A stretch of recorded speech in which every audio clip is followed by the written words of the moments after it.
नमस्कार दोस्तों, मैं धनेश पुरेना और आप देख रहे हैं द डार्क चैप्टर, जहां हम आपके लिए लाते हैं सबसे डरावनी और रहस्यमयी कहानियां। आज की कहानी एक ऐसी पुरानी हवेली की है जहां रात बिताने की हिम्मत करने वाला कोई भी इंसान जिंदा नहीं लौटता। तो दिल थाम कर बैठिए, क्योंकि यह कहानी आपके रोंगटे खड़े कर देगी। यह कहानी 2018 की है। मुंबई के एक ग्रुप को एडवेंचर का बहुत शौक था। वे अलग अलग जगहों पर घूमते, रहस्यमयी इलाकों में जाते और वीडियो बनाकर सोशल मीडिया पर डालते थे। इस ग्रुप में 5 दोस्त थे: रोहित, समीर, प्रिया, आयुष और नेहा। एक दिन उन्होंने एक पुरानी सुनसान हवेली के बारे में सुना जो शहर से कुछ किलोमीटर दूर थी। कहा जाता था कि वहां रात में अजीब अजीब आवाजें आती हैं। कोई दिखाई नहीं देता, लेकिन पैरों की आहट सुनाई देती है, और जो लोग वहां रात गुजारने जाते हैं वो सुबह नहीं लौटते।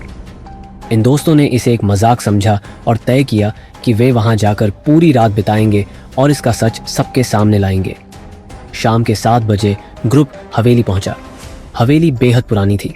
टूटी फूटी दीवारें, जाले लगे दरवाजे और घनी झाड़ियों से ढकी हुई। अंदर घुसते ही ठंडी हवा का झोंका आया, जिससे नेहा को अजीब सी घबराहट होने लगी। वे अपने कैमरे ऑन करके अलग अलग जगहों की रिकॉर्डिंग करने लगे। हालांकि हवेली के अंदर सब कुछ सामान्य लग रहा था, लेकिन तभी आयुष को लगा कि कोई परछाई उनके पीछे से गुजरी। उसने सबको बताया, लेकिन बाकी दोस्त हंस पड़े। लेकिन कुछ ही मिनटों बाद एक जोरदार धमाका हुआ और हवेली का मुख्य दरवाजा खुद ब खुद बंद हो गया। अब सभी के चेहरों पर डर साफ दिखने लगा था। रात 12 बजे तक दोस्तों ने कई डरावनी चीजें देखी। समीर को अचानक लगा कि कोई उसके कंधे पर हाथ रख रहा है, लेकिन जब उसने पीछे मुड़कर देखा तो वहां कोई नहीं था। प्रिया ने हवेली के एक पुराने आईने में अपनी परछाई को अलग तरह से हिलते हुए देखा। रोहित के कैमरे में एक सफेद धुंधली आकृति कैद हुई, जो कुछ सेकंड बाद गायब हो गई।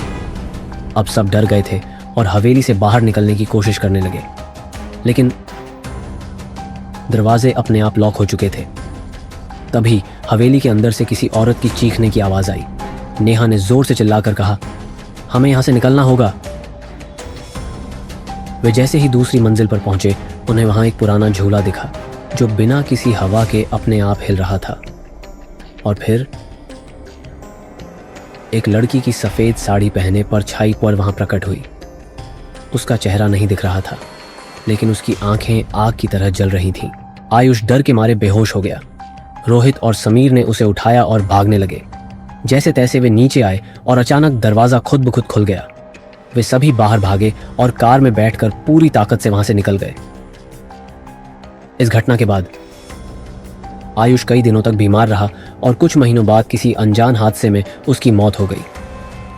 रोहित और समीर ने अपने वीडियो को एडिट करने की कोशिश की, लेकिन उसमें कैद हुई सबानुभूतियां आकृति बार बार अपने आप स्क्रीन पर आ जाती। आज भी कोई उस हवेली के पास जाने की हिम्मत नहीं करता। ये घटना आज भी रहस्य बनी हुई है। उस रात जो कुछ हुआ उसका कोई पक्का सबूत नहीं मिला, लेकिन जो लोग वहां गए थे वे आज तक इस बारे में बात करने से डरते हैं। तो दोस्तों, क्या आप कभी ऐसी जगह पर रात बिताने की हिम्मत करेंगे? हमें कमेंट में बताइए। अगर आपको यह कहानी पसंद आई हो तो लाइक करें, शेयर करें और द डार्क चैप्टर को सब्सक्राइब करना न भूलें। हम जल्द ही एक और डरावनी कहानी लेकर आएंगे। तब तक सुरक्षित रहें और अंधेरे से बचकर रहें।